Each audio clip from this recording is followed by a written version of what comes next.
Toscano, Bobby Manning. What else is there to say?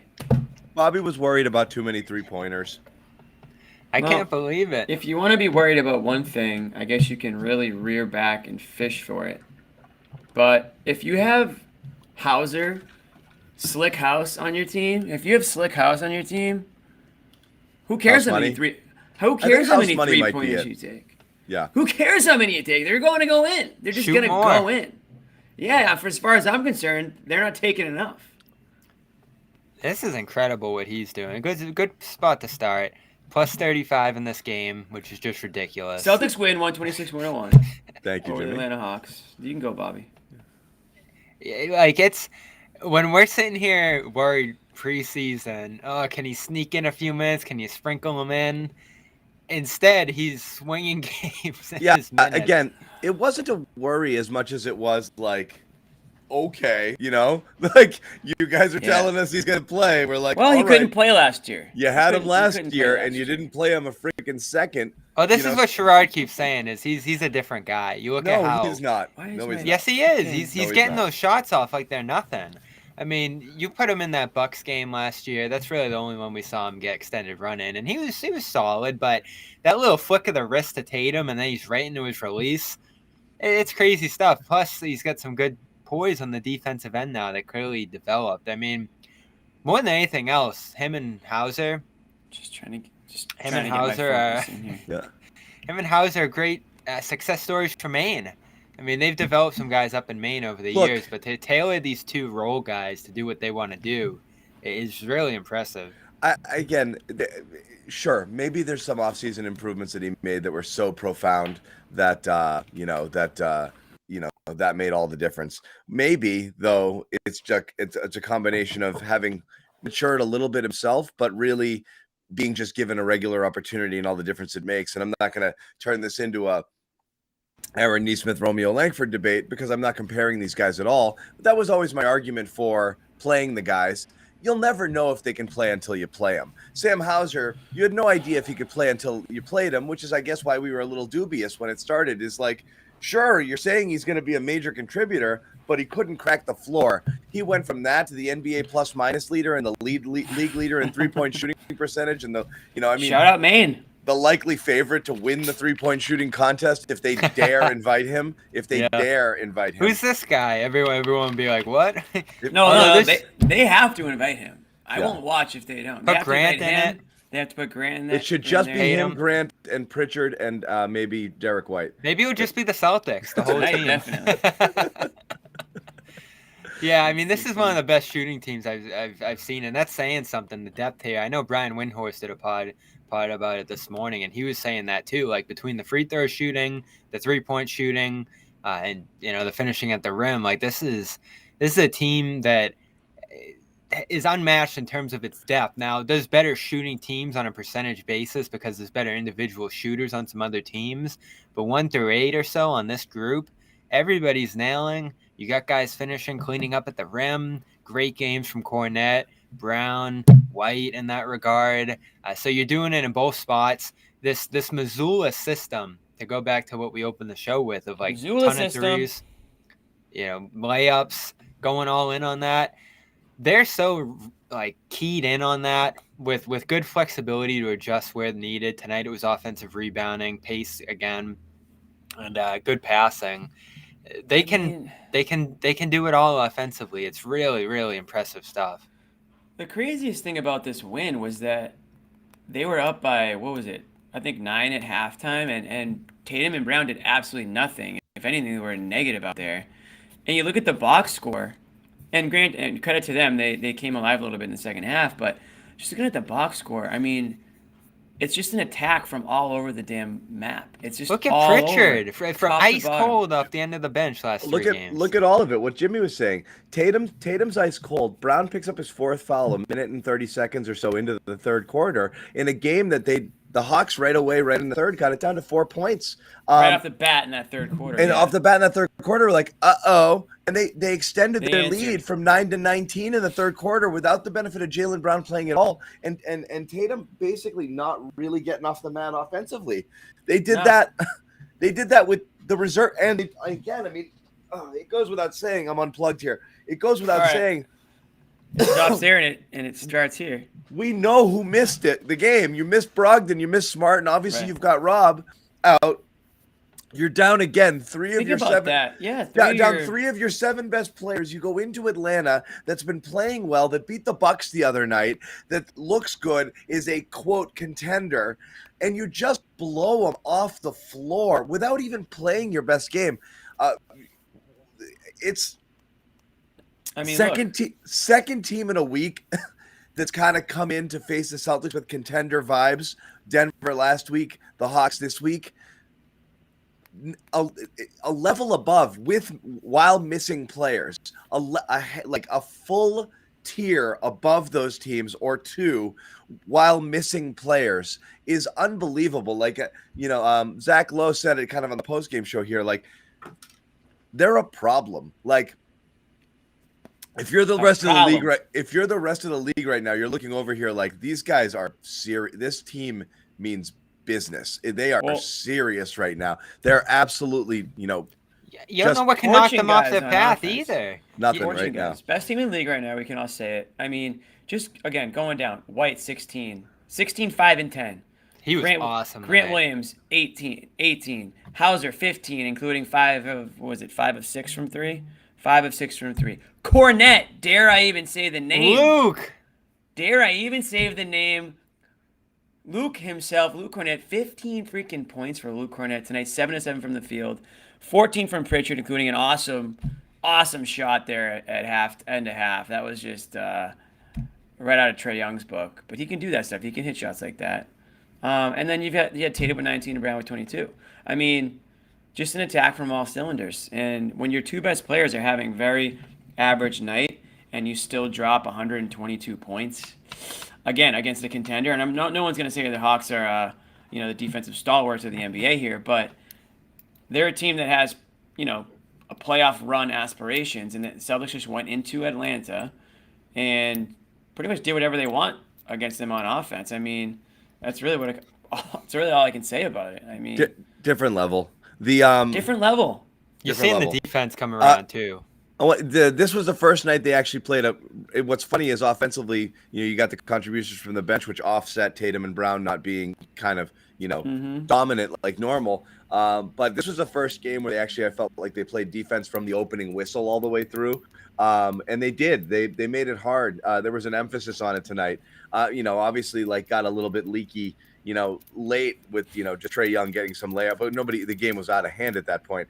They put pressure on them. They made it hard for them. They were swarming to the ball. It was a good overall defensive effort, trying to get the Hawks to take the shots that they wanted them to take. Jimmy Bottle Caps, throwing this super chat up here.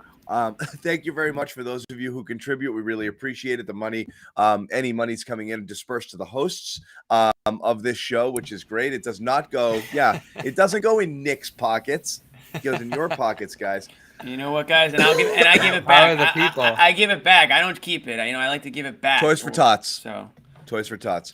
The question here on the Missoula thing, at first it was hard to tell. It's hard to say. It's just amazing to me that we talked about the Ime impact last year being critical to their success, and now the Missoula impact is critical to their success. It's hard to look at the way this team is playing. You talk about buy-in, okay? That's all we can read. We don't know what's going on behind the scenes. How much, it seems like they respect him. Certainly you haven't seen any instances where it feels like his authority is in question or people not doing what they're supposed to be doing. But it took Ime about 40 games to get people to buy into his system. It's taken Joe Missoula zero. When we're talking zero, including game 1 of the preseason, where they came out and were playing a completely different style of offense with pace. Wasn't this a concern of yours? My concern with this team offensively was you do that thing where they did it last year too. They've done it in spurts over the bad stretches of the last couple of years. They come out and they whip the ball around and they play really well and they have a high assist night and everyone's like, that's what you do that again. And the next night they come out and it's my ball, your ball, trade, my turn, my turn. Right, And they would always revert back to it. My fear was, okay, they got into this little passing thing, but eventually are they going to get back into hero ball? It's not happening. So far, it's not. So far, it's not. They're committed to it. Yeah, they're not. It's not my turn, your turn. I am still a little bit concerned about. I didn't realize they were going to be playing the offense this effectively, because that was my main concern was on the defensive side, was that, I didn't think that they could just rely strictly on offense, but right now they kind of are. But I guess that's the NBA all over the place. It's not necessarily a Celtics issue. It's just the NBA right now is way more offensively favored. So I'm not as concerned about it as I was to start the season. But yeah, John, to your point, this, not that long ago, this was the most boring offense you could have watched. It was so stagnant. It was so difficult for them to get, clean shots and clean looks, and it was painful. And it hasn't been like that for one game, this season. And yeah, I don't know how much of that's Missoula, how much of that's, just carrying over from last year. If every coach is effective, is any coach effective? Maybe it's just the players. I don't know. Yeah. I think in this case it is the players. They deserve the credit here. He'll give them the credit too. And there's certain philosophies he's set that you've seen them roll with. We talk about playing Hauser more, the three-pointers, the pace, a couple of different things I think that he's implemented, as well as a couple of good starting lineups. White to start the year was good. Grant, that adjustment has helped the defense over the last couple of weeks here. But, you hear a couple of things out of the last game in terms of the players in that Thunder game deciding to move the defense up and put more pressure on them full court and, pick up guys higher in the half court. Johnny on the that rocks. Was something that the players Johnny rocks. And then, I was talking to Grant before Monday's game, and he's saying a lot of the freedom and flexibility that he's been able to practice, and we saw it again tonight in terms of expanding his game, it's because Joe's willing to and allowing them to do that. And then we talk about the flow of the game too. There were a couple moments in the third quarter, fouls. You talk about the Brown one, where I thought he could have challenged it. He doesn't use his challenge in this one, keeps the game flowing. We know he doesn't call timeouts. And it seems to be working for these guys. They like it. It's a debate we had at the beginning of the year. He's just putting them in position to expand their game. And remember, we had that debate last year with Ime too. Why isn't he calling any plays? Why isn't he tightening down and running the offense and grabbing? Because he wanted them to be able to develop the ability to control the game themselves, particularly as playmakers. And you see it in this one. No Smart. Tatum sets a nice tone early playmaking. White picks it up late. You have a bunch of different guys that can make plays on this team across the board. And that's why I'm not doing the Ime Joe thing. I think they were both very important. They obviously both worked together last year. Joe was here last year. I'm a players guy first. Ultimately, it falls on them. But what I'm saying is when you see a distinct change in behavior, or a system change, and then see it executed, I am giving credit to the coach here. That's what I mean is if they came out, you gotta give him credit. Give him some level of credit. Played the Ime system exactly, same swarming defense. We're an okay middle of the pack offensive team, kind of playing the same style that they were playing, but really made their bones on defense and be okay, it's a continuation. It's not. It's a total revolution. And I mean, again, obviously, adding Brogdon helps. But it's basically the same team, and Brogdon's been out the last little bit, which is again what's so crazy to me here. And people are asking why this question here, why the interim tag hasn't been removed. I don't think you can do that until you resolve the Ime situation. You can't make him the full-time coach while Ime is still technically on suspension. So it's basically semantics. I think is that another legal thing we have to I don't think you can do it. I don't think you can do it. It's so the idea of I think they probably want to, and I think Joe knows. I did ask Joe that a couple of weeks ago. He was still interim. Still interim. But it's I think that's it. It's semantics at this point. But I don't think anyone here thinks Ime is going to be back as head coach. I don't even think Missoula had to do well, and I don't think he was going to be that. But here's what's so interesting is you look at this team and you're they're wow, they're deep, but it's the same team as last year with Luke. Oh, shut up. It's just what I mean is it's the same players. Yeah, you were banking on your guys to improve. Hauser existed last year. Luke existed last year. Pritchard existed last year. You weren't getting these contributions from them. Okay? Guys came back better across the. I look at Grant. How? Grant's a whole new player. They had almost no off season. How? I don't believe they made this kind of improvement. Look at Tatum. Do you don't think Tatum's better? Tatum is better, no question about it. You think all of those guys made leaps and bounds improvements in Tatum's 2 months? Better. No, they're playing team basketball. That's the difference. They're not. It's the same core plus Brogdon, it's the same core. and now they're deep as hell. You know, in the just finals, playing you're better like together. they have no depth. That's why they lost. You know. Yeah, but so bizarre. that wasn't the only reason they lost. They turned the ball over every chance they got. Yeah. They gave up on during games. I think they had obviously I think the turnovers led to just sort of bad attitude out there, and they just beat themselves. It is largely the same players, but they're playing together as a team. It's again, we just talked about it earlier. They're enhancing each other, right? I mean, Marcus Smart's playing the best team basketball any of us have ever seen him play. Yeah. Tatum had 8 assists tonight on an off night. Like he's at the point where even when he's not scoring, like he's affecting the game in other ways. And yeah, they are. Some of those bench players are playing better. Derek White is a different player right now. A completely different player. Right, completely different player. But John, it's not like he's never been this area of good. That's why the Celtics traded for him and gave up a first. And it wasn't just out of nowhere. I mean, he's always been a solid player. I think think it took a little time. It's huge gains. That's what Grant's I find. Hitting shots like crazy still. If you saw a little improvement, that's fine. But Hauser going from unplayable, a guy who, if you put him out there, the other team's just gonna pick on him on defense. We'll never get an answer on that. We'll never get an answer on that. That if he played 5 minutes, the other team would outscore you 20-4, and the game would be over. Like that was the thinking. Kornet was jobless for most of last year, and Derek White was not even. He actually had 3 jobs. Yeah, Derek White. He actually had a wasn't day even job. Close to this kind of player. Still might. He shows up. He shows up to the game in like tube socks. He might be coming from like an insurance salesman job. I'm not sure. Like Tommy back in the day. He just played squash. He just played squash after his day job when he shows up to the Garden. I swear to God, he shows up in dress shoes. I mean, tough look, but I do want a Kornet segment later, but. It's insane. It's insane how good they are. How good how much better each of these guys got. You went from the bench being a real problem. When Gallinari went out, it was like, uh-oh. So really, they only added Brogdon. That means TP. No, but everyone is freaking, and now it's like, well, geez, you got to find Pritchard minutes when Brogdon and where's Smart are healthy. Where's the other big man? Like all the worries from the offseason, they've settled in. Yeah, Derek White, this is what I thought Derek White was going to look like last year. He didn't. So the people defending did one game. The people defending how Derek White played last year, why? He was awful last year. This is not what he looked like. Tonight he was unbelievable. This is a victory lap for us.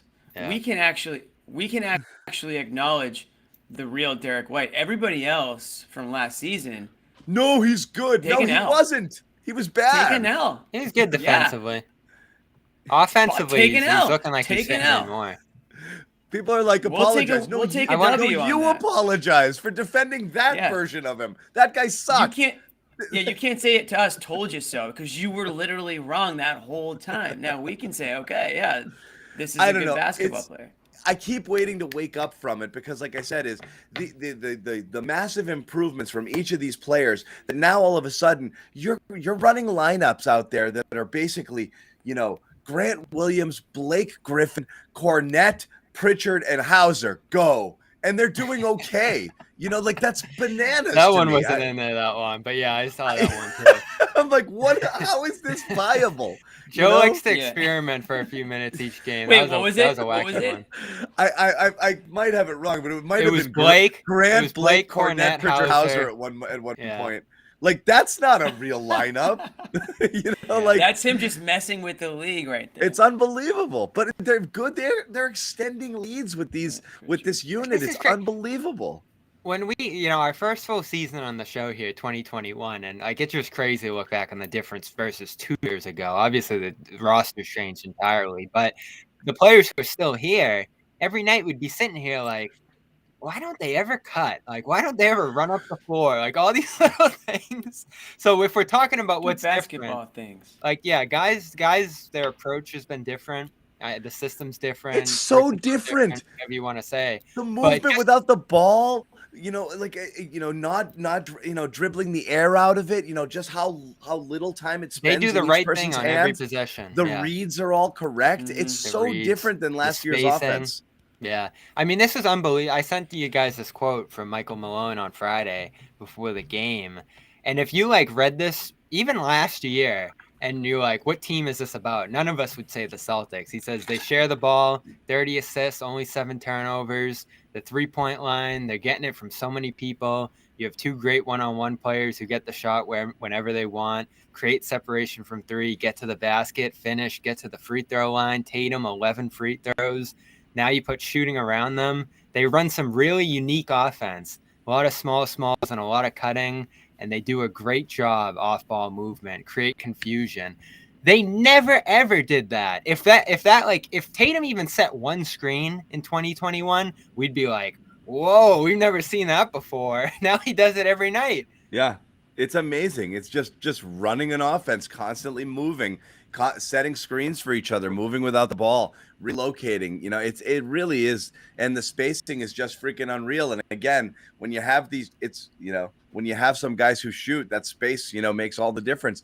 Right now, they said it. It just got demoralizing for Atlanta. It just was 3, and then another 3, and then another 3, and Derek White misses a layup and gets his own rebound. Finds someone in the corner for another 3. Hauser in the corner. Hauser's just standing there. That's the worst. That's the cool. Worst. You make a defensive play and it just ends up better for them after. Joe Missoula is 12-3 to start his head coaching career. That is tied with what Celtics coach for second best record? Give you a hint, 90s, I think. Chris Ford. That's 90s? No. 80s? It's early, yeah. It might have been early 90s. Yeah, that's what I was thinking, early 90s. But they were really bad in the 90s, so it's probably not 90s.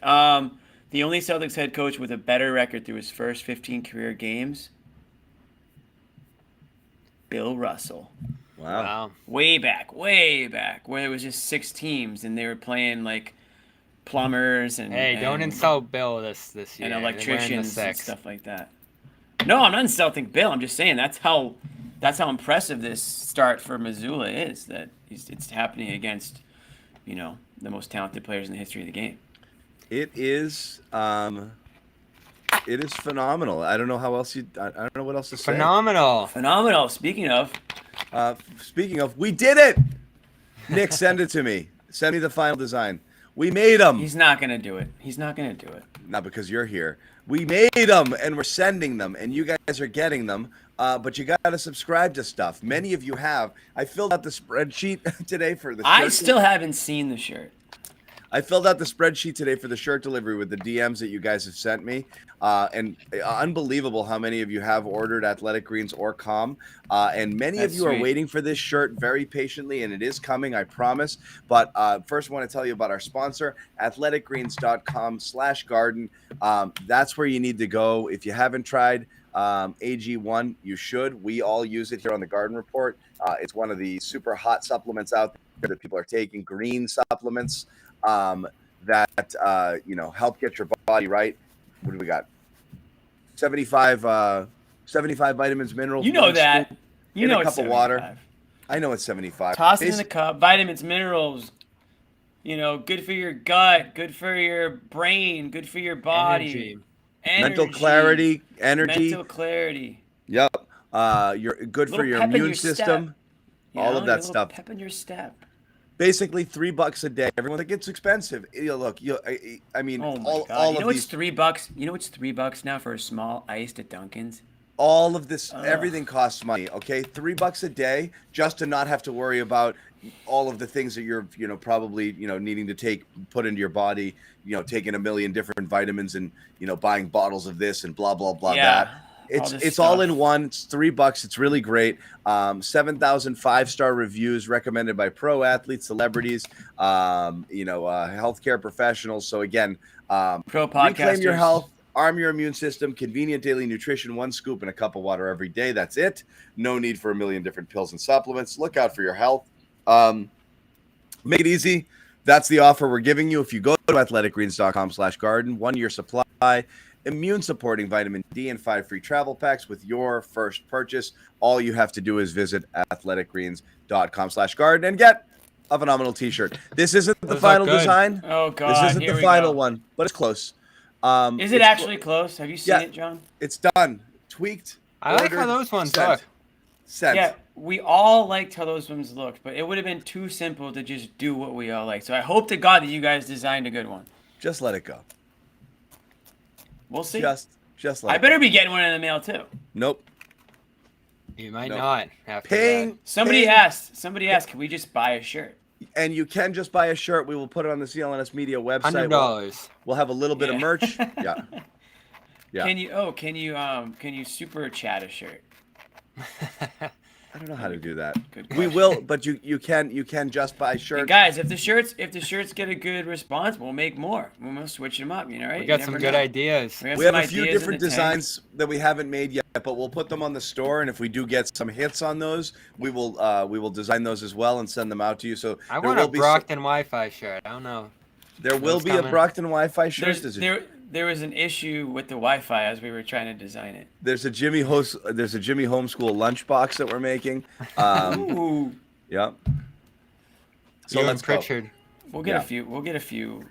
So that's that. You Few get new you ones. get that shirt whether you purchase Athletic Greens or Com. We'll tell you a little bit about Com a little bit later in the show. Let's kind of continue on here. With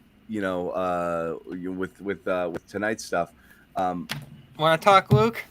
Let's do it. You can't not talk, Luke. The question is This is the time to do it. is it Apology Cam shirt? Yeah, Jimmy Hardhat. That's There we actually a go. great idea. Apology Cam shirt Apology is a Cam must. shirt's a good one. I think I'd rather do the hard hat than the lunch pail. That's more Dudley, positive. Dudley, I might send you a shirt just because you're Dudley. Dudley gets a shirt. OGs might just get shirts. Yeah. We are also going to be doing something very soon that's going to be interactive, which I can't wait to announce, but I'm not going to do it now. This is called a tease, my friends. I don't even know what this is. I know. Yeah. I'll tell you guys We're going to too. be surprised, too. It's not what we normally do, and it's going to be cool. And it's going to be an opportunity for us to communicate with some of you guys. So I'm actually looking forward to it. It's not the stuff we've normally done, but anyway. Also, someday, a live show in person. This is a live show. In person. In person, yeah. Doesn't live mean Oh. I was with you, Jimmy. Doesn't live mean Sherrod, I like, thought you weren't in the. in I thought you person? weren't in there In today. front of a live audience. In front of a live audience. Hello, can you guys hear me okay? Oh, a Coming in a little hot. Turn yourself down a tad if you can. Can you hear me okay looking now? good, Sherrod. How's that? Sherrod, How's you look that? awesome. Terrific. How's it going? Like the blue. Looking sharp, kid. Sherrod in Atlanta. Yes. What a game this was tonight. I don't. Have you guys jumped on a Luke? Luke, is amazing. We were just about to start. We were about to hit Luke, but I wanted to ask you a question because you're there. How demoralizing was this for Atlanta and their fans, and just generally speaking, just the reaction to how you come in and you're hosting and you're at home bringing in the Celtics. They have the best record in basketball. You just took down the Bucks. You probably fancy yourself as some form of contender, and you absolutely get tuned up in a way that shows you're not on this team's level. While they're missing 3 of their players, this is a spirit-breaking, manhood-robbing sort of loss for the Hawks. Yeah, I mean, I wouldn't be surprised if we saw them lose like 3 of the next 4, 4 of the next 6, 6 of the next 10. There goes that this kind of loss. season. I wouldn't The be green kind of surprised blue. loss. Yeah, Some of them just quit. I mean, you look at the way Patriots used to do that to teams. You go down the Yeah, line. those are Pretty the much days. anyone that stepped on the floor for the Celtics, they had their way. They got exactly what they want. And if Atlanta, they just had no answer at all game long. And it's a major demoralizing loss. And if you're the Celtics, it's like, damn, we knew we were good, but damn, are we really this good? And you're gonna be getting Rob back very soon. There's absolutely no doubt about that. Rob is going to be back very soon. Oh wow, what's that supposed to mean? Well, him and I had a talk this morning, and I just put something on. What? Rob is going to be back very soon. Tell me more. Yeah. Here's the John thing. thought his leg was Breaking coming news. off. Breaking Tim, news. Tim, Keep in make a mind- graphic that says Sherrod says Rob is going to be back very soon, so I can Quote, put it on quote the unquote, screen. very soon.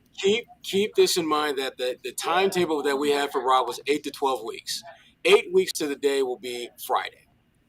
And Rob, him and I had a conversation today. He could not stop smiling during our conversation. And I asked him, "Are you going to play tonight?" And he's like, "No, not tonight, not tonight." And I said, "Are you going to play? When are you going to play?" And he just could not stop smiling. And the thing he kept going back to is like, we are checking off all the boxes that we want to before I come back, and we've checked off quite a few boxes. Okay. And so and plus Okay. today things were right. He said things were much more game simulated for him as far as his workout session today. So he's very close. He's very close. And again, if he were to come back on Friday, that would be 8 weeks to the day from when they said that he's going to be out. And it was an 8 to 12 week window. So any day now, we can see Rob Williams back on the floor. And if you're the Celtics, that's a good thing because your defense is finally starting to kind of show signs of figuring out how to play with each other. And now you're going to get the one guy that can take your defense to another level. So this was a good run for the Celtics, and the fact that you've been able to have the best record in the East without your best interior low post cover every mistake you make defensive guy, they're going to be kind of scared. I can't believe I can't believe you're doing this to me. Keep talking, Sherrod. Keep talking.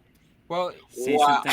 Say something else like that felt that good for us to hear. I want more. I want you just to talk. John thought his leg was coming off. Now he's back. He's very. I mean, again, Rob is usually a pretty even keeled guy about most stuff, but he could not stop smiling. Yeah, could not, and that's not him. Like, what kind of smile are we talking about? Excited about the fact that he knew he was close. He knows I know he's close. Something you don't know. That was I said that, John. I said those exact words to him. Like, you know something that you don't want to say, right? And he said, and he just started smiling. Maybe. So he's I mean, if you're the Celtics, I think I'm crying. And to that point about the timetable, John, take a minute. Why don't you just take a minute? I might be crying. Let's pause. Oh my 30 God. seconds for It's all right. Go ahead. For CLNS identification. We're all right. We'll get to it in a little bit. You're gonna be okay, John? You're gonna be okay? They're happy. I'm gonna be all right. They're happy tears. To that point on the timetable. Who was it that said that the other day? Oh, I was reading an article about Brendan Fraser. He had a moment that went viral where he got a standing ovation at a film festival. Yeah, that was and he started crying, and he says, and his quote was, he's like, "I think I was just smiling so much that my eyes started leaking." That was his explanation for the crying. That's kind of what just happened to me over the Rob stuff. I was smiling so much my eyes started leaking. John can't wait to see Rob throwing him with this group. No. And neither can anyone. I mean, it's gonna be so interesting. You know, the weird thing is that the only downside, if you can even call it that, is that Luke finally started to figure out how to be a contributor. I know. Consistently. I mean, it's like literally like he looks like a rotational big man for these guys now, which was something I could not have said 2-3 weeks ago because he just wasn't. He was just a guy that had to. Go ahead. This is why it worked. Him being that backup option. He had been in the system, been here a couple years. They developed him to do what they want, and he didn't need 30 minutes a game playing every night like some of these veterans or some of these guys who used to be all-stars on the free agent market. So then when Rob comes back, what's Luke going to do? Take a seat and be fine with it. You know, like it was the perfect choice for a backup this year, and it's gone pretty well so far. If Rob needs a night off management, he can step right back in there and do some of those things. It was the right choice. And I know Windhorst was talking today about Jakob Poeltl. You're going to give up 1-2 first-round picks for a guy who needs a new contract next year and is this high-priced center. You have a guy in Luke. You remember when you said this about Moses Brown, John? And Moses Who was had talking about Poeltl as Brian a trade Windhorst. target? Yeah, he said. He said the Celtics are a suitor there essentially. Well, they should be because he's outstanding. You know, it's not you're not going to not trade for him because you've got Kornet. With all due respect, that's a. But how much is Poeltl going to play when Rob's back? A lot, and also you're not just looking at that; you're looking at an Al Horford. Rob's not going to come. You're looking at Al Horford succession plan and Rob insurance, so you're not going to not do it just because this year you feel okay. That's a great move into your future, especially if you're able to re-sign a player like that. So of course you would want to look at that. But what this does is gives you insurance to give guys load management. You can rest Rob on back-to-backs or Al or something, and you can go in there and you're not going to have to play a lineup that's not going to have you be competitive.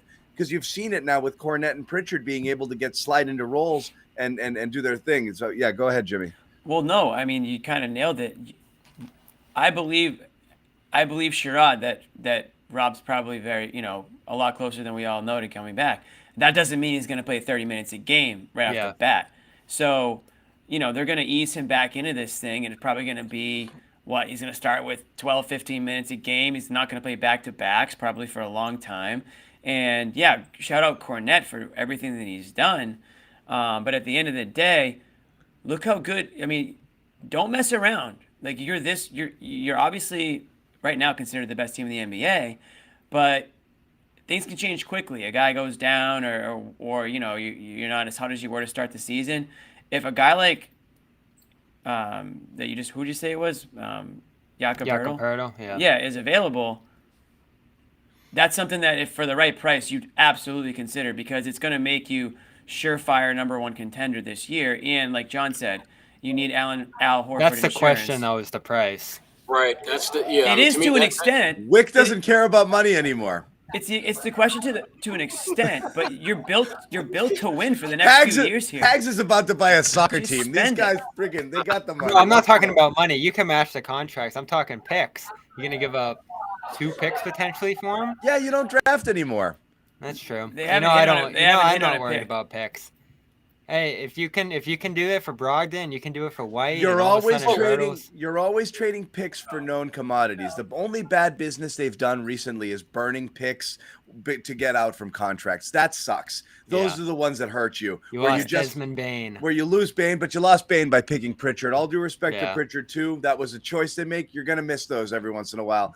But burning those picks when they have to just sell them off to get out from bad decisions, those suck. Well, trading picks for established players that you can lock in and be part of your core, you'll always do that. You'll roll the dice. You'll do it, but sometimes you run out of money at some point that way because you don't have the young guys at the cheap contracts like Grant Williams, to be cheap example. Too. Yeah.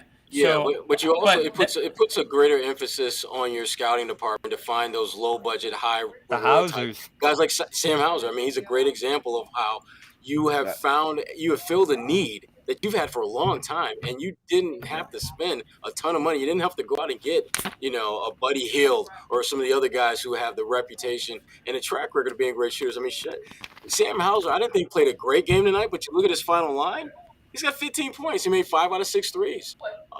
Plus 35. Plus 35, the best plus minus on the team, I believe. Yeah. Best plus minus in the league. He was all right. Yeah, And you know what's crazy about him is, we were saying for years, why can't the Celtics find those guys like the Heat and some of these other teams? They just get these undrafted guys, and all of a sudden it's Max Strus and Gabe Binns. The Heat actually had Hauser. I didn't realize that until about a month ago that was the team he was with out of the draft.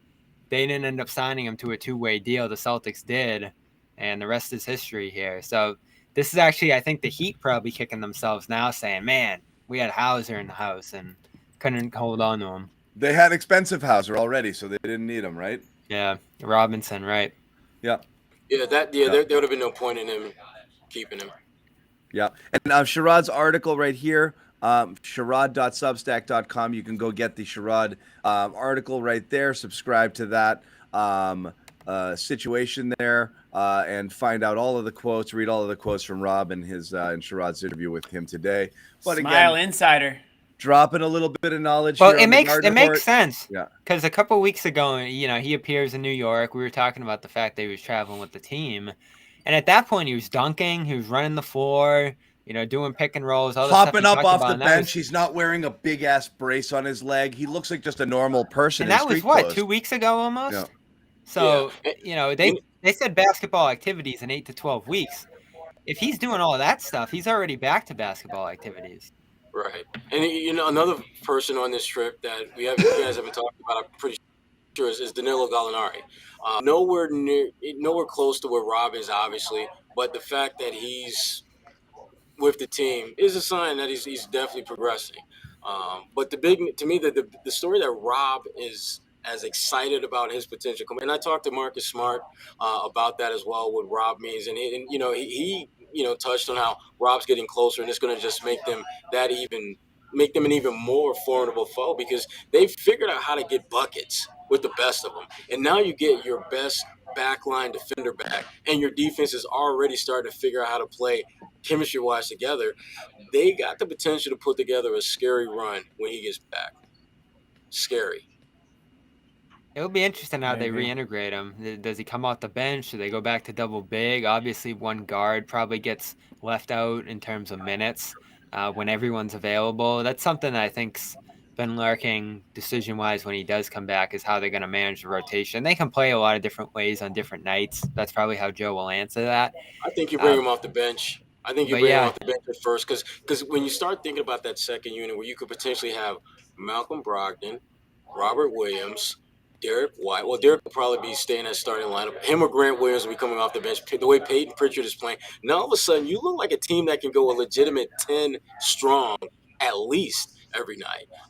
And those guys, the way they're Go ahead. attacking the defense there, that bodes really well for like Rob Lobs and stuff like that. Exactly. yeah, So in they place got- of Kornet, yeah. And think about it, he's going to be playing against chumps, second unit, friggin', that's not going to be fair. Yeah, remember Jags. 2021 when he used to rack it up against those second units in terms of his plus minus, if we're throwing As he that out there. should. Yeah. So that'll make sense. You always wonder, are they ever going to go back to that starting lineup from last year? And it's probably still a good option to have in moments. Like if you really need to harden up defensively in a shootout or something, you can maybe sprinkle in that double big unit again. Because again, it was the best lineup in the NBA last year. But man, the spacing on a team that's obsessing over spacing right now, the spacing in that unit was not great when you think about Horford and Brown and those guys being two of the weaker 3-point shooters on the team. Smart as well. Yeah, and there were so many possessions in this game where the spacing was just ridiculous, where you have Tatum at the top, you'd have Hauser on one wing, you have Pritchard on another, you'd have Al in a corner. I mean, what are you going to do defensively against that? Because literally wherever the ball winds up, it's going to wind up in the hands of someone who can knock down a three. And then there were a couple of times where were able to get Grant cutting to the basket because there was so much attention paid to all the guys on the perimeter. They've got a lot of options when they're out there offensively. And it's clear that teams are struggling to figure out what's the best way to attack them defensively. And I'm not sure it's going to get any easier because, when teams have a chance to see what you do, usually the second or third time around, they kind of figure out some ways to force you to counter. But how do you counter a team that's got 4 or 5 guys out there who can shoot high 30s, low 40s from 3-point range? How do you counter that? You can, and it's different every night. Like Right. they've had different emphases in different games. Tonight it was offensive rebounding. Other nights it's been the pace, or other guys getting off the ball. Tonight Tatum gets back on the ball. They can do it so many ways. They have so many different lineups, and when you're moving the ball, you see like in terms of that spacing, it's tough for defenses to move off a pass, especially a transition pass. I mean, there was a play in this game where White got ahead of all 5 Hawks out in transition off a stop and got fouled on the other side. So if the ball's in the air, no defense can keep up with that. And that's why their shift from, pounding the ball into the floor and walking it up to flinging it up with outlet passes and in the half court moving the ball so much, there is no answer for that, especially if you're shooting at the level that they are. And that's going to come down to earth. But if you're creating the quality of shots that they are, it's still going to stay at a pretty high level with the personnel that they have because they have great shooters. This isn't a fluke. Right. And I think that's part of why they've got to be the favorite to come out of the East at this point. When you look at just what they've been able to do, the guys that they've been able to win with who aren't playing and knowing those guys are going to be coming back, and the guys that have stepped in like Pritchard, like Kornet, have just made their impact and made their presence felt. They're looking like a team that's going to be pretty damn scary once we get to like March and April and May. And for the Celtics, they're hoping well into June as well. Bubble wrap. Feels like there's 3 teams. Thanks, Vlad. Bubble wrap. I'm with you, John. Seriously, that's the only thing that scares me. Is like it's like, are they peaking too soon? Yeah, like we get it. It's November. A lot can happen between now and then. It's just like for them to have their shit together this much, this early, and the level of focus in games that they know are relatively meaningless, considering also they just came off a trip to the finals and they understand that there's bigger things that you play for than, beating a team in mid-November. And to be able to just go out there and just assassinate teams the way they are now, and their focus keeps building. They keep getting sharper already. They, whatever kind of cobwebs they had with some uneven performances in the first couple of weeks, those are pretty much gone now. It just kind of keeps getting better. And even when they have off nights, they correct in other ways. That's what I'm saying. It really is amazing. They come at you in so many different ways right now. It really is difficult. If the three isn't falling as well, they put their head down. They attack the rim. Tonight they played defense and really made it difficult on the Hawks to get there. And then the three was falling again. Tatum's ice cold. Brown's not even around for the third. They get the stuff from the bench. It really is relentless right now. It just feels like it's coming from all angles. Last year you had a defense that felt like there were 6 guys on the floor at all times, so they were difficult to play against. Now it's like how many times has a team gotten within 4 or 6? They look up and they're down 13 again. It's like playing the Warriors right now. Right. It's really unbelievable. Yeah, the Hawks found themselves in that boat at least 4 times where it looked like the momentum was shifting in a direction, and then Sam Hauser hits a 3, and then Grant Williams hits a 3, and then Tatum finishes at the rim and 1, and next thing you know, it's a 14-point deficit that they're looking at in like 90 seconds. That's it. You look at it tonight, they had 2 guys that played more than 30 minutes, Tatum and Derek White. Everyone else was under 30, and so it's not like the Hawks suck. I mean, the Hawks are a good team. I thought this was going to be a battle. Yeah, I mean the line for this game, I think it was just the Celtics. I think were favored by 1 point, and which again speaks to how good the Hawks were coming into this game. But they just dismantled them in every way imaginable in this one. Yeah. I can't wait for that Bucks meeting. Yeah, that's gonna be awesome. What's up, Jimmy? No, just that comment that you just posted. I was gonna say something very similar to that. Is that they are playing like. I mean, John, you mentioned how you're kind of surprised you're playing this way because they know that the playoffs are kind of the time that matters. But they played like this for the majority of the second half of last season, and then the playoffs came and it was kind of hit or miss in certain games. I mean, they made every series, aside from the Nets series, they made every series very, very difficult and more difficult than they needed to be in some cases. So I'm happy to see them showing the effort. And let's also be clear. They're gonna run into something. They have to at some point, and I want them to. Yeah, I don't want them to regress to the point where they suck, but I want them to run into a little bit of something. Adversity. That was the word I couldn't think of because I'm dumb. Well, they've had a few injuries early. Injuries, yeah, right. And last game's a good example. Not injuries. I mean, just like playing like shit in terms of falling out of rhythm, execution, not making shots, figure out how to get back out of that funk, get yelled at by Missoula and come back from it. Well, I mean, last game's a good example. They basically, played like ass for almost 3 full quarters and then kind of did the taking care of business switch, and flipped it. I fully expected them to lose that game. Yeah. I absolutely thought they were going to lose that game.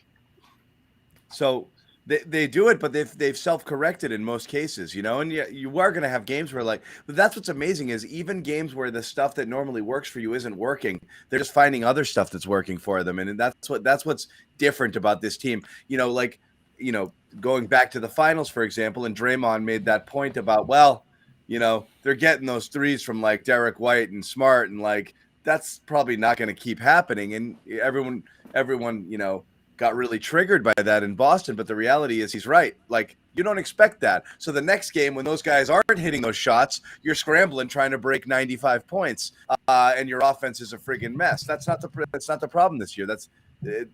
They could score in a million different ways. It's totally different. And again, I'll say it. I've been saying it throughout. The defense is there when they want it, and obviously when Robert turns 2, that's going to be a game changer. But I think tonight was a good example. Yeah, no Smart tonight either. So right. You're without a couple key defenders, and they still played great. Yeah. They just got over the 100-point mark without your best perimeter defender, without your best interior defender, and without your best 6 man, and you win by 25. on Yeah. the road. Mhm. That's not Well, normal. credit That is to not normal. Tatum. Credit to Yeah. Tatum, who's been great on that end. 3 blocks, 3 steals on Monday. In this game, he had another steal to start it off, and he's making his all defense case. You got Horford off to a pretty good start on that end. I'm still waiting for a little bit more from them as a team, though. Like putting Grant in the starting lineup, good move, I think. He's been able to guard some guys like Young and Ja and Shea and the guards. A lot of credit to him for being able to do that. White gives him a good defender on the bench, but you need a little bit more from Brown on that end. You still want to see Hauser improve just a little bit because the numbers aren't great with him individually when they do find him. Nor I will find they this. be. Well, this is the thing, John. Like we're sitting here doing backflips, but at the end of the day, they got to win a championship. I know, and you but got to you be li- a top level defense to do that. They're still like No. 20th. That's where we disagree. Of course you do on the whole, but you live with some imperfections. If everybody on your team was a dynamite 3-and-D style player, they'd all be making $35 million and they wouldn't be on your team. Yeah, I'm not saying don't play them, but they just got to play better. Well, no, they just have to do what they're supposed to do and then recognize they can't do everything. If they could do everything, they'd be in a starting lineup on some other team making $35 million a year. There's guys who are defensive specialists. There's guys who are shooting specialists. There's guys who do different things. As long as they do their job and remain competitive on the other end of the floor and hold their own and do their best, don't get lost on things, don't blow the whole team concept. That's as much as you're going to ask for. They can't be ridiculous liabilities, and Hauser right now is not a liability. I don't know how much better he's going to get defensively, and I think it's okay. Yeah. The thing about Hauser is that when we watch him play and the game is over and we're evaluating what worked and what didn't work, rarely are we talking about his defensive deficiencies because he's not going to lock anyone up defensively. That's not who he is. But he's not exactly getting torched night in and night out either. And to me, that's what I worried about is him, having a night where he'll maybe go 2 for 6 and the guy he's guarding goes like 20 for 20. I worry about that, but I don't now because Hauser has shown the ability to at least keep a guy in front of him. That's what I'm saying. It's literally that simple. Can you keep a guy in front of you? Because you've got – and think about it.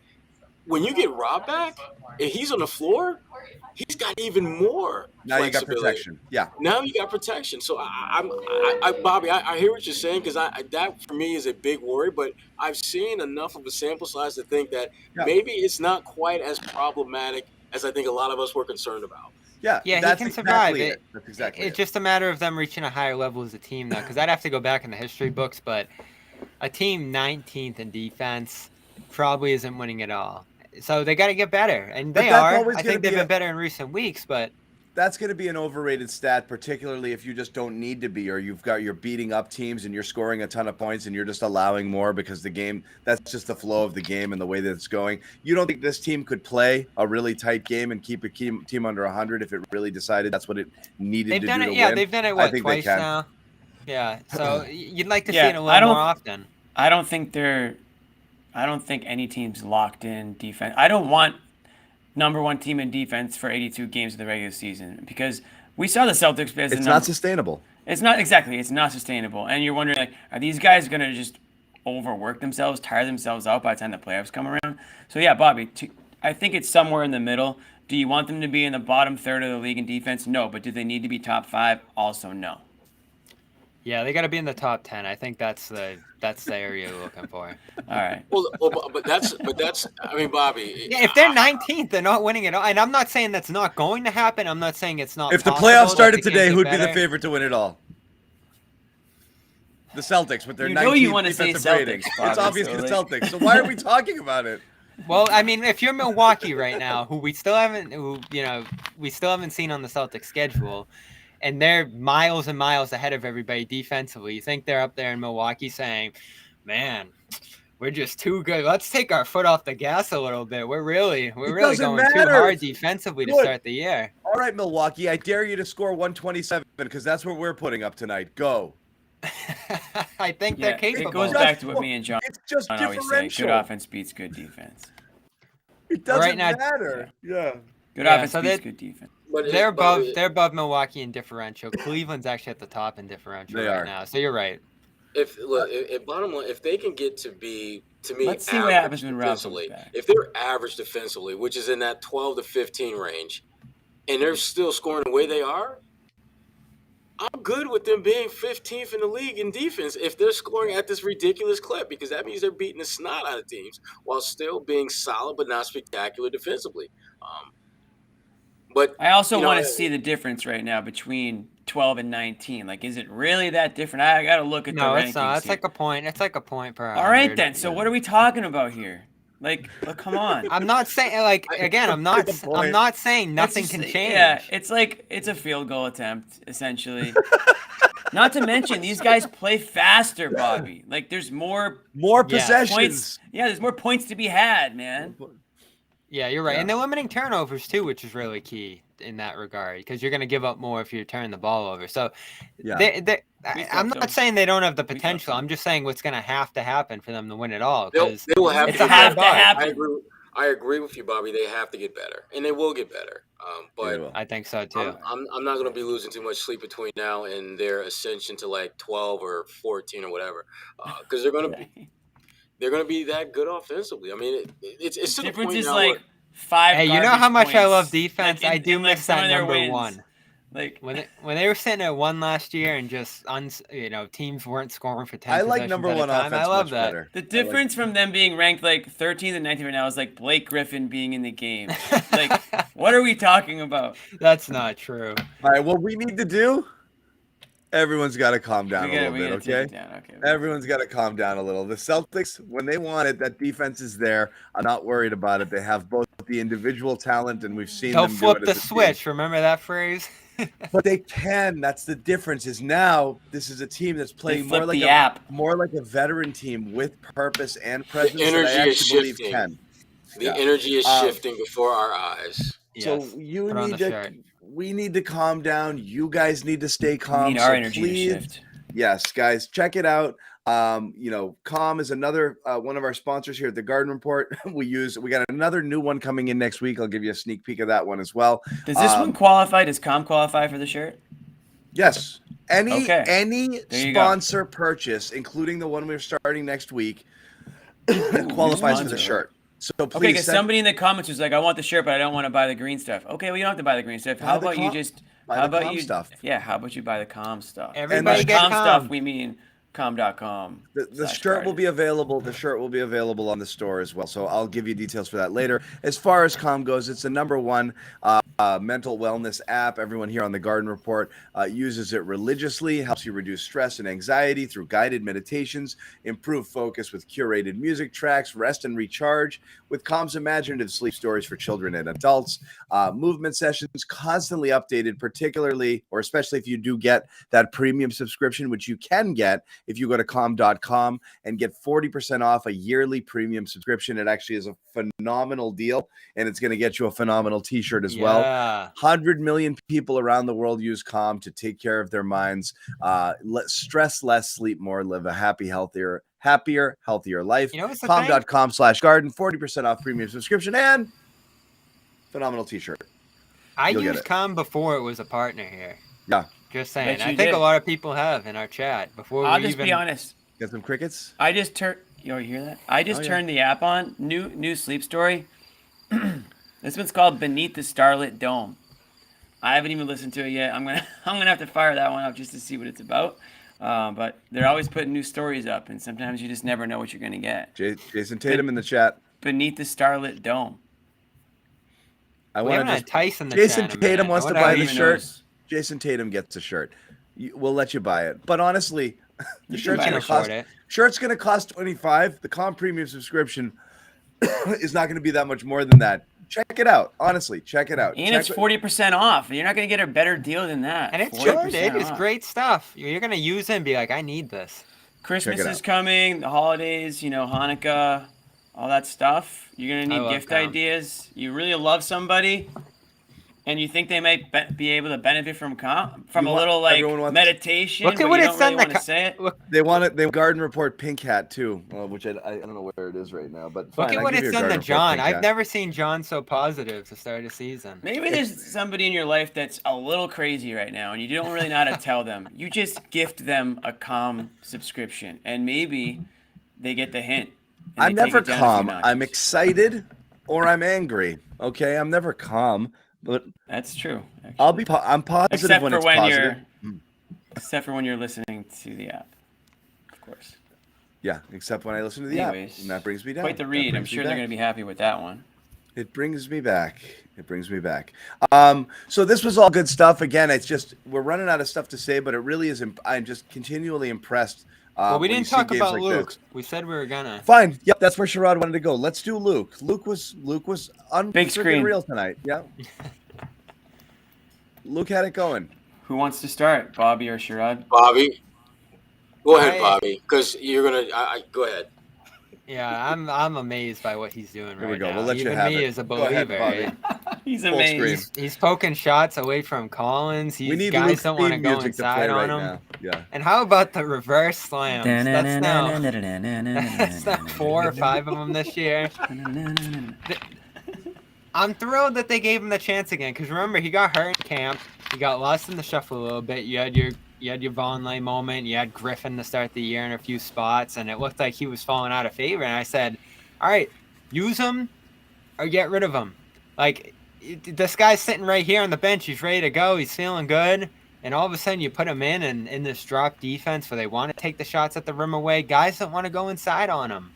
And when they do, you have a 4-block game here. And he was doing this in Maine.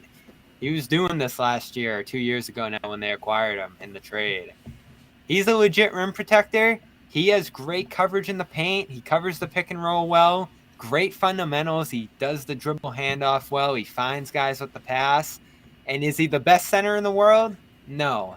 But he does all the little things. He does all the little things right. And now he's throwing down reverse dunks. So obviously he's better too. Remember that little clip? Threes, dunks. Remember that little clip of him throwing down off the dribble from the offseason that Brad liked? Well, looks like he added something to his game, put him on the list. Also throwing him down. Yeah. Affecting shots from 15 feet away. Something no one else in the history of the league has ever been able to do. A couple little things I liked. First of all, the reverse that did change the game. The reverse dunks, while they're fun, actually is just a real sense of kind the of game on its head. Awareness with his body, where he is, really coordinated to be able to catch and just kind of reverse it like that the way he did. It was pretty smooth. One of my favorite plays was actually, I can't remember who it was that took him to the basket, and he had to move laterally and stay with a quicker. He covers ground in the post, and he covered ground, got back down into the paint area, and was able to block a shot. It wasn't just kind of picking one off help side. That was pretty impressive too. Obviously, he knocked down a 3, but Derek White was looking for him on that pick and roll for a few possessions there, recognizing this guy's the tallest dude out here by 6 inches. I can get it to him, and Luke was doing a good job finding space and finding his spot, and White was really good with the hesitation, kind of operating that pick and roll. I actually thought they could have kept going to that. He actually had him one more time and just threw the pass a little bit too hard or too far on a lob to him. But just being able to exactly do what you do. You're tall, do tall guy stuff, block shorter people, catch the ball down low. Don't reinvent the wheel here. Don't reinvent the wheel. Just be tall. Just be tall. Just do tall guy stuff. Do what you do. Do what you do. Do what you do best. Just run around being tall. Just be and the ball will find you, and you will find the basket. Be the tallest version of yourself, Luke. Yeah. He was great. I mean, he got it. Great. This is what when players and coaches talk about playing your role, this is exactly what they're talking about. Use your size, use your length, use the things that got you to the league consistently. Yeah. It's that simple. Don't try to do something you're not built to do. Luke, if you got a guy that's like a good 4 or 5 inches shorter than you, make your ass big and ask for the damn ball. If a guy's coming at you who's like 6'3", thinking that he's gonna dunk on you, don't let that happen. Foul him or block his shot. Knock him on his ass. Too many people are dunking on our guy Luke still, even though he's 7'6". Yeah. John Collins is a man. John Collins does that. Look at that. One apology. Do that. He has a lot of scalps. He's got lots of victims. Yeah, well, he's got one more. Yeah. So Luke is not exceptional in that regard. Yeah. He's one of the many that John Collins has banged on. So yeah. I not again though. Not again. I guarantee you, John Collins won't try that again. Not in Luke's house. Oh, I think Okay. Well, if he does, we'll see what happens. They're not in. Yeah, because they're not in Luke's house. This is John's house tonight. So.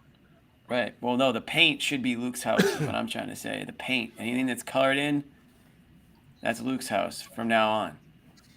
15 points, 7-7. Hey, John, I mean, Sherrod, nobody stopped Luke on the offensive end tonight. Not one person.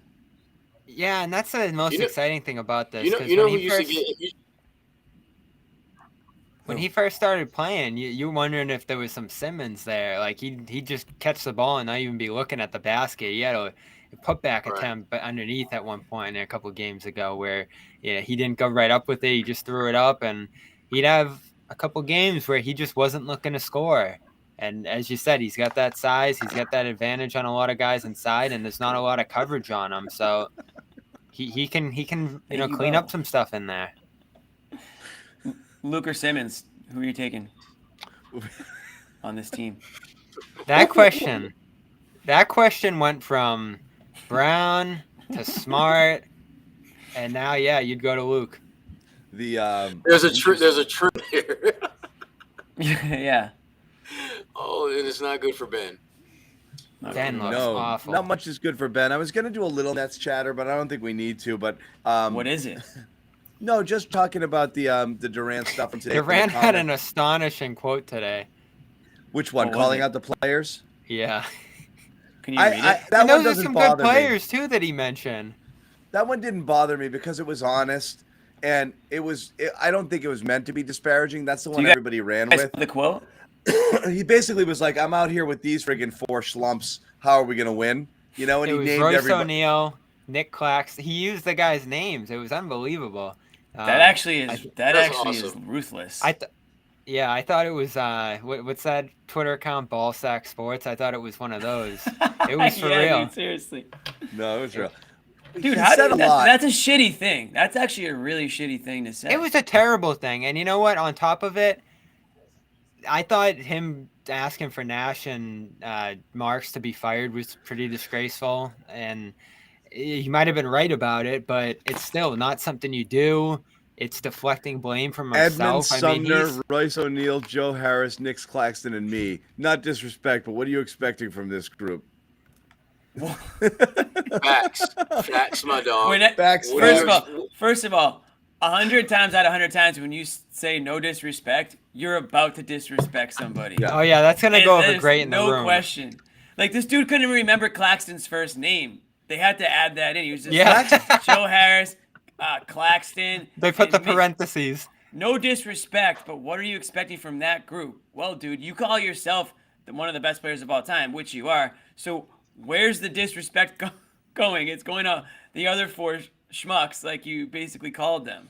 So why the hell, if you're those Meanwhile, dudes, they give up 150 last night. Joe Harris can play. First of all, like throw some respect on Joe Harris's name a little bit. O'Neal, he's a good player. He's started on the Jazz. Yeah. But if you're talking about winning a championship, we get. Are those 4 guys? 1 or 2 of those guys might be in a rotation, but that's just starting 5. Yeah, last year. Well, what do you want? Harden's not there. It's starting 5 because you got one guy who doesn't want to play. You got one guy who doesn't want to shoot. You got one guy who doesn't want to play. He should be calling those guys out. He shouldn't be calling out the guys who are showing up every day. The Durant stuff came out later in the day after a Shams report Shams and Sam Amick of The Athletic about how everybody hates Ben Simmons. And those quotes from Ben were just sad. Like, I know people think I'm bad, but like, if you know me, I try. And that's one thing that I do. And everyone's like, actually, what we're trying to say is we don't think you try. We don't think you've done anything to improve. We don't think you want to be out there. We don't think you care.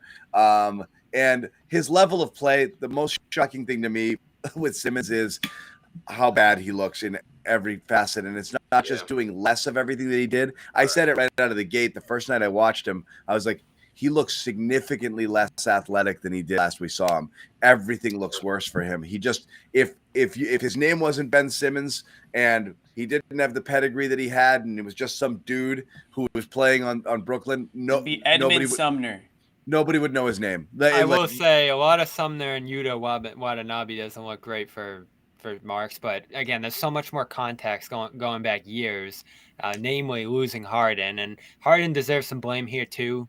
You look at the situation, Harden would probably be better off here than he is in Philly right now, because I don't think he's a great fit in Philly the way that's gone. So I think he was a little premature in his decision. Everybody deserves blame here, and that extends to Durant. And this is just another example of him deflecting, just like he was when he said fire Nash and Marks. And then for him to say he was surprised that Nash got fired after he asked for it, like, come on. Yeah, that was funny. Now, I will say, that this is made me laugh out loud. This is still You just Kyrie's asked him- fault more than anyone else, though. Yeah, they can go ahead. What made you laugh, Sherrod? Just the fact that he said that, I was shocked that Nash got fired. Like, Nash got fired. you sure it didn't happen sooner, or? Yeah, exactly. Exactly. Yeah. That's the whole situation. Now, Bobby, you said you think it's all Kyrie's fault. Yeah, I mean, you don't show up to last season. That set the things whirling on so many fronts there. I think things have just deteriorated since then. Hard to build cohesion. How many times have we seen them say, "Oh, we haven't played enough together"? Well, who's the guy who just continues to put himself in positions to not be there on the floor, and all the effects that has on them, and them trying to scramble to find other guys to fit in his place, and Nash talking about rotations. I think that did Nash in, and then this latest example, like, they're already behind. They were the worst defense in the league to start the year. Now all of a sudden he's out of the lineup for a bunch of different weeks there. You can have your debate all day long about whether he should be there or not, whether he should have been suspended or not. But his actions ultimately put himself in that position and put this team even more behind, a team that I really don't think has time. Like I said, going into this year, they could fall apart and just not be the Nets anymore pretty quickly into the season. And it feels like they're already on the verge of that. Like Durant saying this, you think everybody's going to rally and come together after he says this? So Dude, what happens real quick? What happens when the trade request starts again and Kevin Garnett bats his eyes over at you? Kevin Durant. I do it all the time. What happens then? And he bats his eyes at you, Bobby, and says, "I would be great next to Jason Tatum. All you have to do is trade me for Jaylen Brown." I'm off it. I told you when he did that, when he demanded those guys get fired, I was like, you don't want this here. Like, you don't want this extra meddling rather in the front office work, because that's still the great thing about Brown and Tatum, right? Like, they're not trying to make personnel decisions, and they're not trying to choose the coach, and they're not trying to have their teammates. Well, they did choose the coach positions, but that's besides the point. I'm okay with them choosing the coach. Is it weird that I like Durant more now? No, I get where you're coming from on that, John, but it still wasn't a good choice. Yeah, I like him a lot more now. Okay, I don't know. So here's the thing. Sean likes guys speaking their mind, but in this case, it was not the right move. Well, here's what I'll say about Durant. I also just believe he's all about ball. That's all. But go ahead, Jimmy. Sorry. You literally just interrupted me to say what I was going to say. Yeah. No one can ever say that he doesn't just want to play basketball and nothing else. I thought this quote was a little out of character for him, because usually he's just kind of sits back and watches things sort of self-destruct, and then he just goes out there and plays basketball. I understand he's frustrated, but to throw your teammates under the bus like that, alienate your guys, so that you show up in the locker room after a quote like that, like they didn't see it. Like, I can't imagine the chemistry. It must be the worst chemistry that you can ever imagine in a locker room between Kyrie, Simmons, now this, Nash prior, the issue with Kyrie and ownership now. It must be the most toxic work environment that you could ever imagine. No wonder they suck and they all are miserable. But I wouldn't want to show up to work either if I was Ben Simmons. But I'd rather he do this than wear a fat suit or friggin' or. There's a whole. It's not about what other guys do. Or leave the team and burn things down. To me, Harden screwed them. I'm out here and working my ass off. I want to get better. I want all of us to get better. And now I'm in DGAF mode. I'm a veteran, so I'm going to let it fly. It doesn't bother me as much. Durant? It doesn't bother me as much. He put himself in this position, though, too. He chose. He made a mistake, but listen, he extended for 4 years, and that's going to make this a tough situation for him. But looking back on that, like he put pen to paper, and Harden was like, "Oh, I'm good," and Kyrie was just like, "Yeah, I'll wait." And now all of a sudden he's stuck here, and all these other guys are going to be gone. And, I don't think Durant still has a lot of leverage here unless the Nets look at it and Kyrie leaves or whatever happens there. And they just want to recoup the a bunch reason of they picks. trade him is actually because they have to blow it up because they realize that Simmons is washed and Kyrie's not going to play anymore. Well, and Simmons they're has out of options beyond basketball at this point.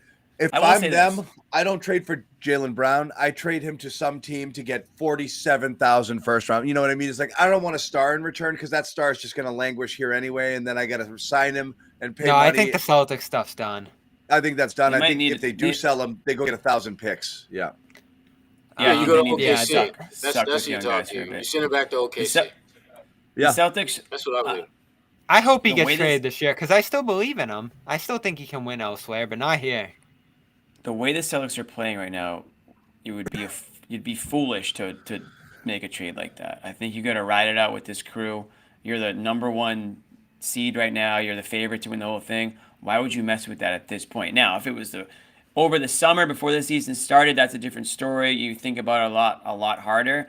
I don't know how close a possible deal was, but at this point, you just gotta ride this wave. You even like Derek White at this point. Like, yeah, you're looking at White and you're like, oh man, he's a good piece to have. Smart and Brogdon go down and he gives you this. Like, yeah, it's no brainer. They're not going back to that.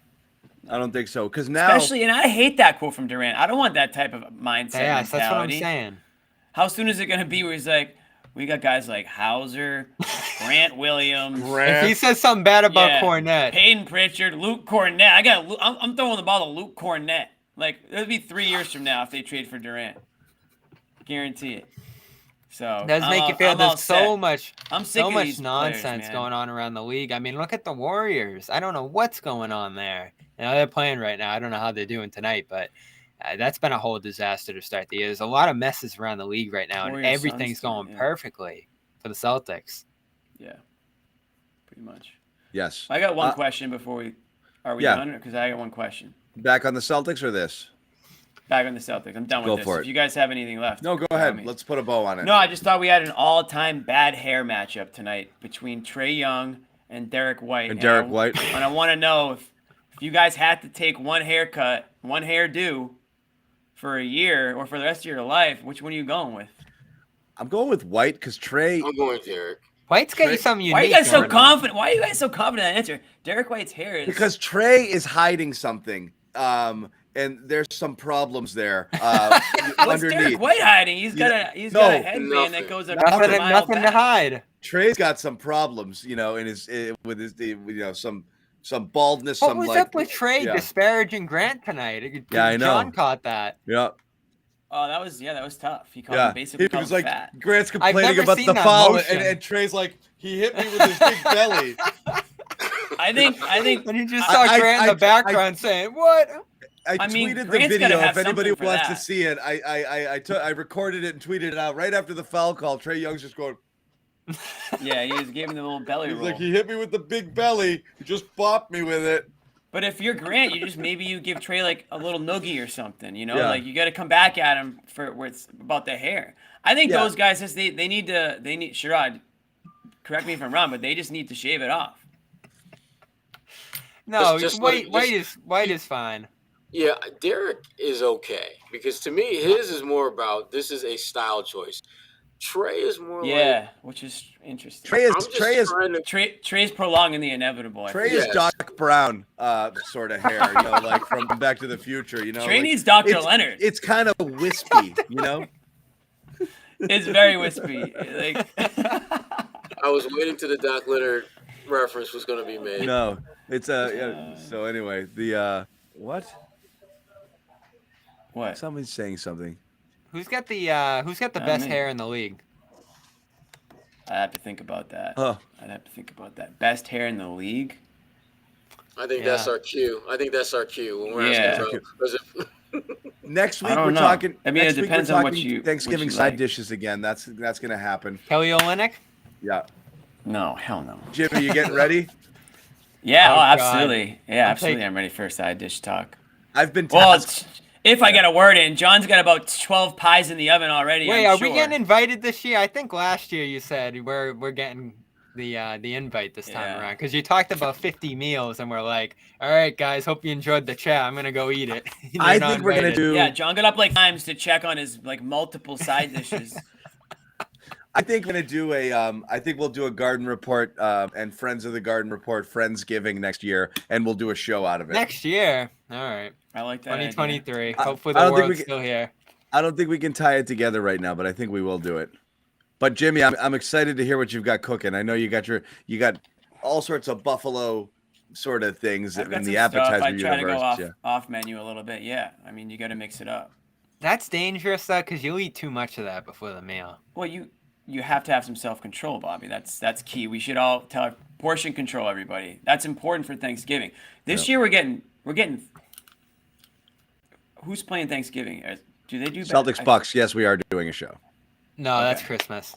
That's Christmas. But Thanksgiving's a big football day, so Vikings. it's very Pats that easy. night. It's very easy to you lose yourself eating when you're watching like the worst freaking Redskins game, or the Cowboys might actually Commanders. be decent this year.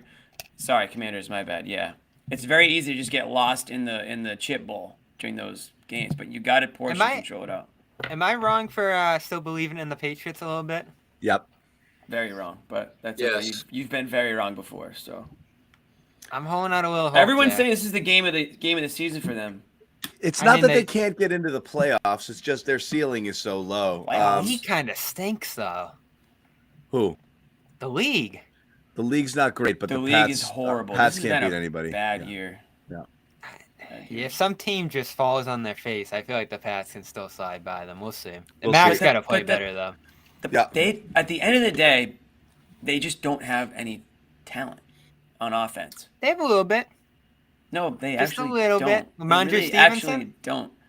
Okay, Running you have backs, one running average. backs. You have an above average running back, All right, and well- guess what? You're playing from behind all the time. You need can to throw find the this ball. stuff on our Patriots channel. We'll get you there, guys. Want to let you know again, reminder with our sponsors, Calm, #1 mental wellness app, calm.com/garden. 40% off a premium subscription. That's as good a deal as you're going to find on any podcast around. That's You it. never get that big a discount on anything. You get it if you go to calm.com/garden. It is worth it. And then, of course, AG1 Athletic Greens, one-stop shopping supplement for all your daily nutritional needs, 75 vitamins and minerals, one scoop, cup of water, bang, you're done. Plus 1 year supply, vitamin D5 free travel packs if you go to athleticgreens.com/garden. And anybody who Phenomenal. can prove Let's that they go. purchased anything from one of our sponsors gets a free phenomenal t-shirt. Send me the receipt. And we get to Send me wear your- all the shirts on our show. Send me your email. Send me your address. Send me your shirt size, and we will send it right out. They have been made. Everyone has seen them but Jimmy, and that's cool. Everyone's saying I disrespect Jacoby Myers. He's fine. But we're talking about game-changing He's superstar solid. I'm players starting here. him this week. We'll see how that goes. Look, you probably Wow. give the That's you're like the worst that's like fantasy the best player. No, on your this is team. my good league. I forget that team's in the trash can with Sherrod's. We're giving up. Yeah. Yeah, well- Sherrod, are you moving on to New Orleans? No, coming so- home. No. We got I'll be Josue back. down there So Friday. wait, Josue's I'm going. excited for that. Josue's going without parental supervision to New Orleans. Oh boy. Yeah. Oh boy.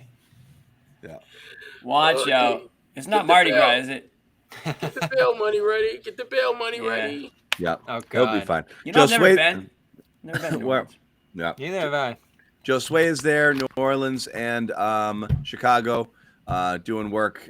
So he'll be, covering the games down there. That's all we got, but we'll be back Friday with some Judo. collection of talent here, I'm sure. Plus Josue in New Orleans doing a show. We will talk to you guys then. Make sure you subscribe to our YouTube channel if you haven't already. Tell a friend. We have nothing but room here at the Garden Report for all of you, and we want to see the audience grow as the season progresses. So What again, the hell are you doing, Jimmy? With all I was signing off. I didn't know it was going to keep going that long, so I had to switch it up. I was actually I was continuing just because I wanted to see how long you were going to go. Well, this was West I Westfall. was drawing it out. But yeah, make sure you subscribe to our YouTube channel, exclusive coverage there, Celtics All Access, and you'll be notified. Hit that little bell. You'll be notified when we post new videos, when we go live, all that good stuff. Smash it, like it, love it.